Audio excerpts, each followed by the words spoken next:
राधे राधे जी आप सभी को। तो हाँ, ये थोड़ा-सा तो आज अजीब होगा, कुछ नया है आज ये कि एक दिन में 2-2 वीडियो डलने वाली है। हाँ, ऐसा हुआ है कि 3 दिन में 4 दिन में 1 वीडियो डली हो, लेकिन हाँ, आज मुझे लगा कि ये ज़रूरी है। मतलब इस वीडियो का कोई भी ऐसे सब्जेक्ट लाइन नहीं है। ऐसा आईबीपीएस एसओ एस्पिरेंट ऑफ 2026 मुझे लगा कि ये वाली सारी बातें आप सबके साथ शेयर करनी चाहिए एंड आई थिंक कि ये आप सबको काफ़ी मोटिवेट तो शायद करे ही करे, लेकिन एक जो क्लैरिटी शायद ये आपको मतलब इस वीडियो के थ्रू आपको क्लैरिटी मिल सके। कुछ चीज़ों पे बात करनी है, मैंने देखा भी कमेंट बॉक्स में और पहले भी कमेंट बॉक्स में काफ़ी सारी डिबेट चल रही है इस चीज़ को लेके। उन सारी चीज़ों की बात करते हैं and to be very honest एकदम जो भी मैंने अभी तक फ़ील किया है सारे प्लेटफ़ॉर्म पे देखे, हाँ, एक चीज़ कि ऑलिव बोट वाली चीज़ कि उसका टेस्ट दो, मैंने इसका परचेज़ ही नहीं किया। मुझे मुझे ऐसा लग रहा है कि आई गेस इसका जो टेस्ट सीरीज़ है या तो बहुत महँगा है या मुझे समझ ही नहीं आ रहा कि कैसे इसको बाय करूँ।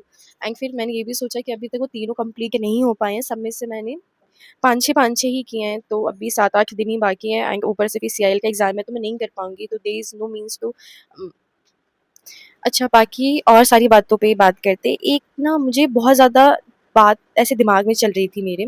सब बात कर रहे हैं कि दीदी मेरे 50 आ रहे हैं। अभी एक का कमेंट देखा है कि मेरे 41 मार्क्स आ रहे हैं और 7-8 दिन में क्या ये 50-60 ऐसे कुछ था, या मेरे 60 प्लस आ रहे हैं, या मैं ऑलिव बोर्ड पे दे रहा हूँ तो मेरे 40 आ रहे हैं, या अड्डा पे दे रहा हूँ तो 75 प्लस आ रहे हैं, ऐसी सारी बातें थी।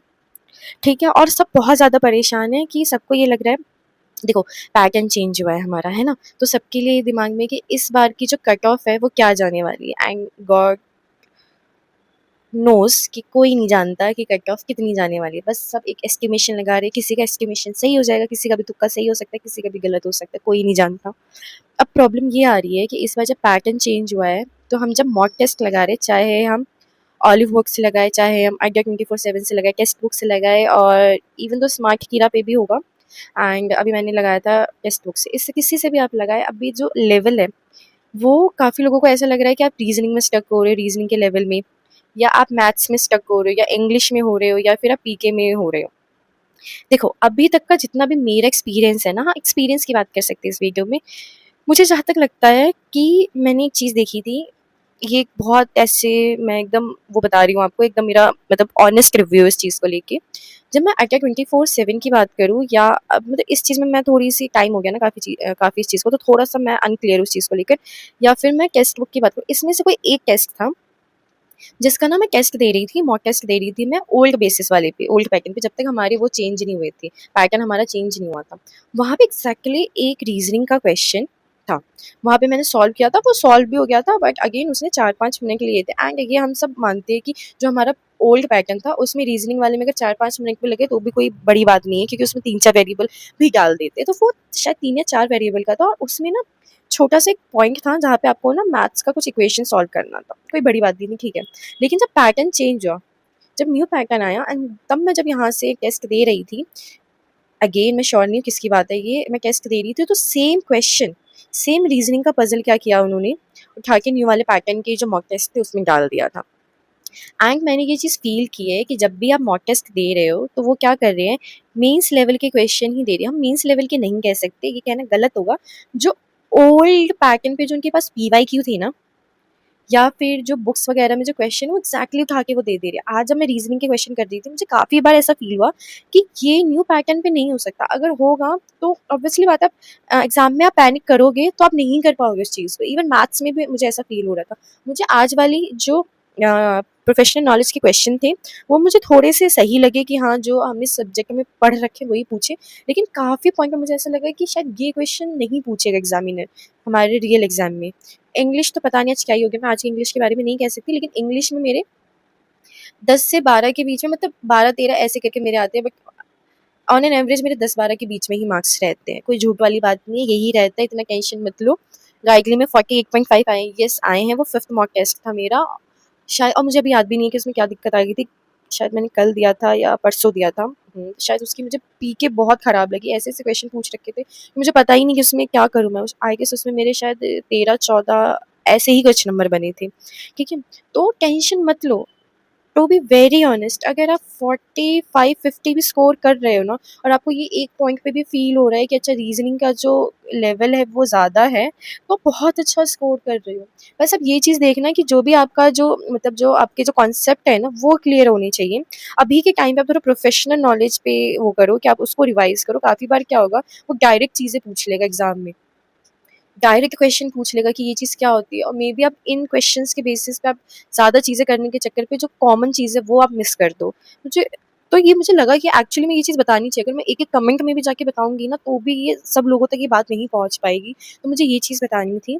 अच्छा, मुझे कुछ चीज़ें और भी आपके साथ शेयर करनी थी। ये बस ये बात ना मेरे मन की है, तो अगर आपको ठीक लगे तो ओके, नहीं लगे तो भी कोई बात नहीं है। सबका अपना-अपना पॉइंट ऑफ व्यू है। तो अभी तक मैंने जितने भी मॉक टेस्ट दिए हैं उनको एनालाइज़ करके मैंने ये सारी चीज़ें आपको बताई है।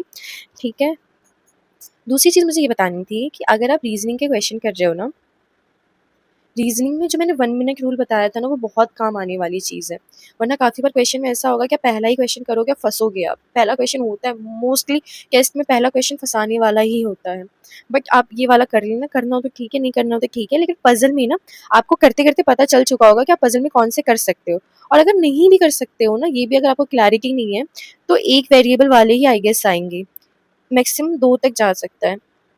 तो आप ट्राई करना कि अगर एक वेरिएबल वाला ईज़ी हो तो वो पहले अटेम्प्ट कर लेना। ऐसा हो भी सकता है कि 2 वेरिएबल वाले भी ईज़ी हो।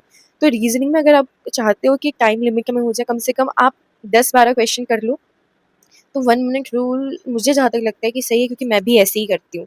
एकदम स्टार्टिंग के क्वेश्चन करना स्टार्ट नहीं करती हूँ मैं। दूसरी चीज़ मुझे मैथ्स में ये बात करनी थी, मैथ्स में ना 1 से 30 तक स्क्वायर ना अब हर रोज़ लिखो। और जिसको याद है तो एक बार बस वर्बली बोल लिया करो कि अच्छा ये चीज़ें हैं। 1 से 30 तक क्यूब, 1 से 20 तक टेबल बहुत ज़रूरी है। क्योंकि पता है मैथ्स में ना, अगर जैसे आज क्वेश्चन आया था 37.5%, मैं स्टक हो गई थी। लेकिन मुझे ये पता था कि 8 कुछ तो था, मैं 5 कह रही थी बट वो 3/5 था, वो मैंने उसे ठीक कर लिया था। लेकिन आपको ये चीज़, अगर आप जैसे जो सिंप्लीफिकेशन के क्वेश्चंस आते हैं मैथ्स में, अगर आप उसको वर्बली करोगे ना तो वो कम टाइम कंज्यूम करेंगे। अगर हम उसको सॉल्व करोगे, 35% ऑफ 196 था। अगर आप इसको लिखोगे ओके 5/8 ऑफ 196 काटा 12 आया, 3 आएगा ना 36, ऐसे करके टाइम लेगा। अगर आपको ये पता है 3/8 है, 8 को 196 से किया तो आई गेस 196 था, मतलब ये देख लेना जो भी आएगा आपका, कितना था यहाँ पे, वो वाली चीज़ देख लेना। 196 नहीं, यहाँ पे हो जाएगा 2, हो जाएगा 36, नहीं ये नंबर तो आएगा ही नहीं, 12 पे तो आएगा नहीं, कोई दूसरा ही नंबर रहा होगा।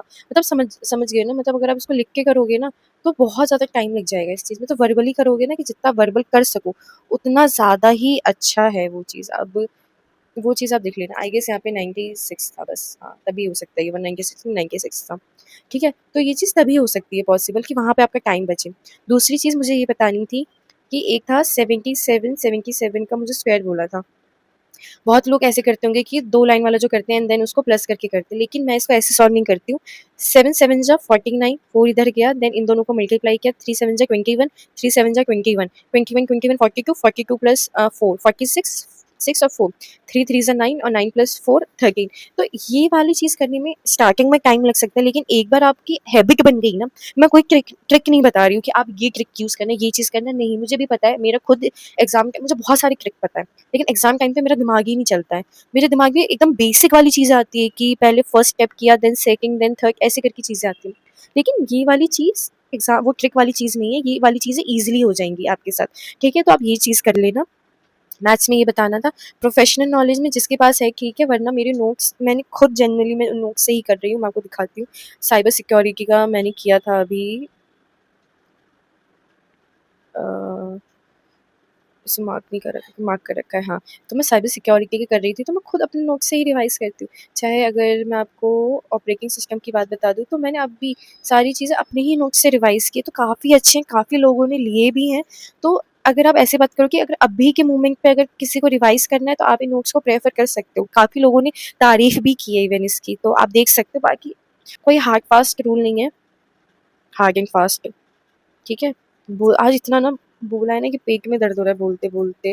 मैंने ये वाली चीज़ भी शेयर की थी, तो ये वाली चीज़ भी देख लेना। दूसरी चीज़ मुझे एक चीज़ और बतानी थी आपको। देखो, यहाँ पे कि अब जो मॉक टेस्ट दे रहे हो ना, ऐसे जैसे मैं सिर्फ़ अभी प्रोफ़ेशनल नॉलेज के ही लिख रही हूँ, जैसे मैंने दिया था गार्गी का 48.5 आए थे, मैं झूठ नहीं कह रही सच में इतने गंदे नंबर आए थे, बट मुझे ओके लगा। क्यों ओके लगा? प्रोफ़ेशनल नॉलेज में देखो एक्सेस रेट पूछा था, माइक्रो प्रोसेसर का क्वेश्चन था, ये सिलेबस का पार्ट है, बट मैंने एक आध क्वेश्चन देखा है, मैं कर लेंगे लास्ट में देख लेते हैं। ब्लैक बॉक्स था, उस टाइम पे मुझे थोड़ी-सी इसमें प्रॉब्लम हो गई, मैंने ठीक कर ली उस चीज़ को। यूनिक्स का मैंने बहुत क्वेश्चन देखा है, मैं सोच रही हूँ उसको कंप्लीट कर लूँ, मेरे पास इसके नोट्स रखे हुए हैं तो मैं कर लूँगी। एनईटी पता नहीं कहाँ से क्या क्वेश्चन आ गया, मुझे पता ही नहीं चला। तो ऐसे करके क्या है कि आप ऐसे पॉइंट्स लिख लो कि आपको किस-किस पॉइंट में दिक्कत आई। जैसे आज वाले में मुझे जो दिक्कत आई, मैंने दोबारा से इसको कर लिया। रीज़निंग में मैं सोच रही हूँ कि रिलेशन वाली कर लूँ। आज का जो मैंने देखा टेस्ट, उसमें शायद से 7-8 क्वेश्चन पज़ल के, मतलब 2 पज़ल आ रखे थे। शायद वो 7-8 क्वेश्चन कैरी कर रहे थे या 5-6 तो कर ही रहे थे। बाकी आज मैं फ़ॉर्मूले भूल गई थी तो वो मुझे रिवाइज़ करना, तो ऐसे आप लिख लिया करो। जैसे मैं यहाँ पे ऐसे कट वगैरह करने का करती हूँ कि हाँ, ये चीज़ें हो गई है। देन फिर जो नोट्स वगैरह मुझे कहीं लगे कि मुझे और लिख लेने चाहिए एक्स्ट्रा में, तो वो वाली सारी चीज़ें मैं करती हूँ। तो अब यही करो कि मॉक टेस्ट दो, उनको एनालाइज़ करो कि कहाँ क्या गलती हो रही है, क्या प्रॉब्लम आ रही है, कहाँ पे आप लैग कर रहे हो, और देन उसको करो। और अगर जहाँ पे भी आपको लग रहा है ना कि बहुत आउट ऑफ द सिलेबस है, तो एक्चुअली में आउट ऑफ द सिलेबस चीज़ होगी। और पूछेगा तो आउट ऑफ द सिलेबस वो 1 या 2 क्वेश्चन पूछेगा। पेपर में 20-25 में से 10 क्वेश्चन ही पूछेगा ऐसे। तो चिल रहो, आराम से करो, सारी चीज़ें अच्छे से होंगी। तो बस इतना ही मुझे आपको बताना था। दोबारा वापस चलते हैं कि ये सारी चीज़ें थी बताने वाली। तो okay then, have a good day, not so good day, अभी तो रात हो गई है। Good night then, bye bye and all the very best. हाँ, सीआईएल वालों के लिए मेरे पास एक ट्रिक है, मास्टर ट्रिक है सीआईएल वालों के लिए, वो ये है, मतलब अरे यार, सीआईएल वालों के लिए एक मास्टर ट्रिक है। देखो, मैंने इतना वो नहीं किया कि मैं एक एग्ज़ाम पे ही कर सकती थी, इसकी मुझे लगती है कि पीके थोड़ी ज़्यादा हाई है। तो एक ट्रिक है कि 200 के 200 क्वेश्चन मार्क कर देना, क्योंकि नेगेटिव मार्किंग नहीं है, ओके? तो बस ओके, बाय बाय।